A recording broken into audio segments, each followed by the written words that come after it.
community. Okay, so we've reached the end of the series, and this is episode 3. And we're going to be talking about something most entrepreneurs don't want to talk about. And I've touched on it a little bit in episode 1 and 2. This one is called Managing My Money. Yeah. Listen, this had been the bee in my bonnet, the area on my entrepreneurial journey that I've had to deal with the most. And here's why. I grew up in church, and so my conditioning around money came from the notion that the love of money is the root to all evil. And so when I started losing money in my business, I had to go, let's take a step back and understand, why do I have such a messy relationship with money? Why do I have such a terrible relationship with money? And it goes back to episode 1. I had not dealt with my conditioning, my programming around money. And you tie that to a low self-esteem that comes from being in an abusive relationship, and you have a mess. You have a financial mess. Even though I was turning over millions, it was a mess. So I don't want that for you.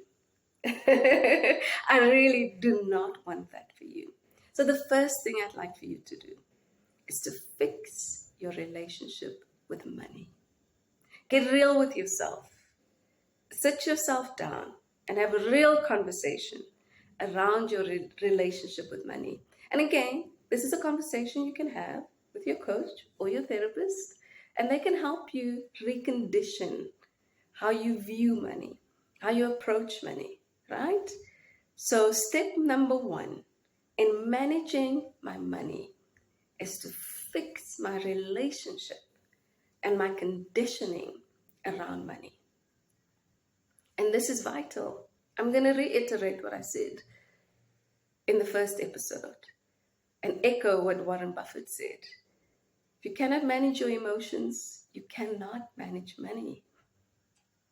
Okay, so you've launched your business, you're generating revenues, but you have no financials.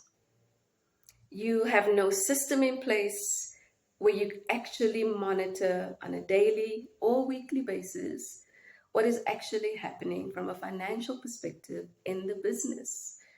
Because there is a clear differentiation between product profitability and business profitability.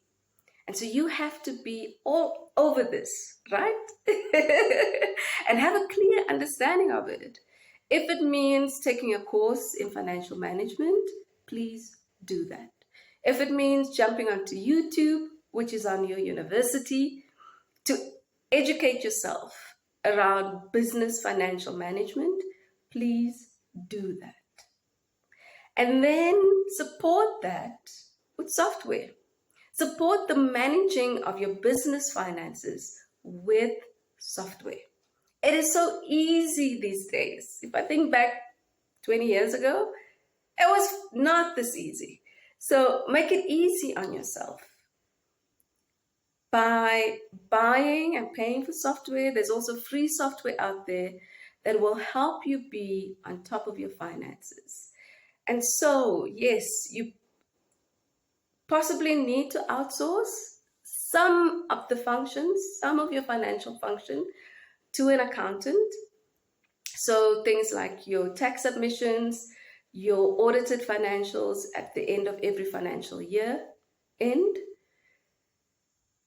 So there will be aspects of it that will be outsourced, but you cannot outsource the entire management of your financial space, your business finance space, to your accountant. You, as the founder, have to be on top of your numbers. Because if you're not making money, you're not managing it well, then you're not running a business. What are we doing? Seriously, what are we doing, right? So, number one, fix your relationship with money. And once you've done that, be all over your numbers. Number two, you as the founder, be all over your numbers. And use software to support you getting very comfortable with knowing your numbers. You know your break-even point. You know your P&L. You know not just what is in the bank account, but you have crunched the numbers and you know the projections and what is needed for the next 18 months, for the next 24 months. And so if you're selling a product, you know that we have to move X amount of products at X amount pricing over the next 3 months in order for us to reach that goal where we want to start employing key resources. And those resources can be your employees, those resources can be software. And so approaching your business more from a strategic perspective, and so that you're not out here just chasing deals, right? And you're not just out here chasing anything or taking anything that comes your way, but you're being very strategic and you're being very methodical in how you go about running your business. Okay. And then number 3, in managing my money. And this is important, and it goes back to episode 2, is when you running your business, make sure that it is profitable and sustainable. It is crucial for you to run a profitable, sustainable business model. And so number 3 in this section is don't sabotage your growth. Don't sabotage your growth by mismanaging your money. Do not spend your hard-earned business cash on personal expenses. Pay yourself a salary. I know I said this in episode 2, but I'm going to reiterate it over here. Pay yourself a salary so that you keep your business finances hygienic, so that if you bump into an opportunity where you have a possible investor really keen to come on board and help you take things to that next level, when they start combing through your bank statements, it's hygienic, it's clean. You don't want them going, oh my word, what a mess. If this is how you're managing your own money that you're generating on your own, I cannot begin to imagine what you're going to do with the finances that we wanted to invest. So don't sabotage yourself. Make sure that you keep your business finances hygienic. And the step towards that is to pay yourself a salary. And then be frugal.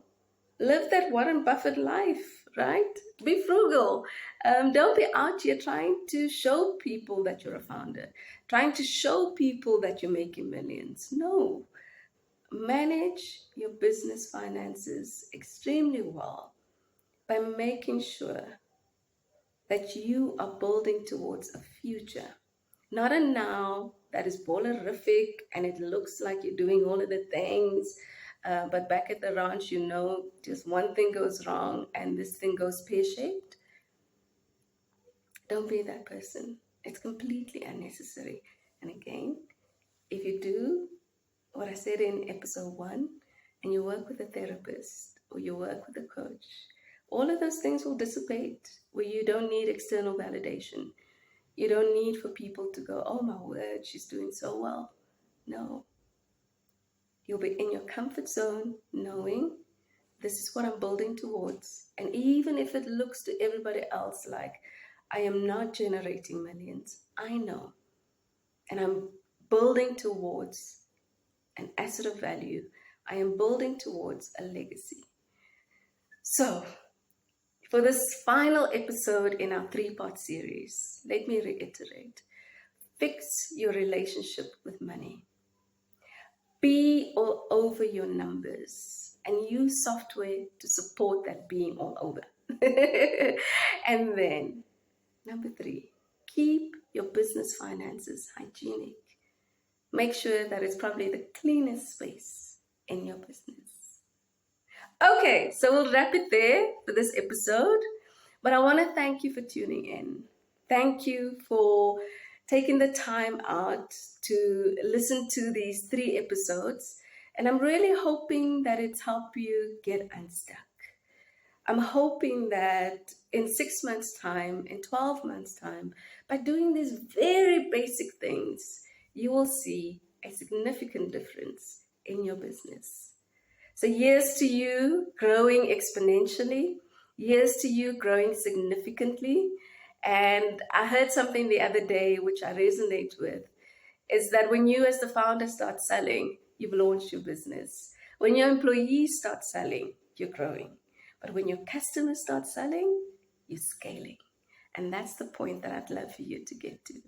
So, wishing you all the best. And again, thank you for tuning in.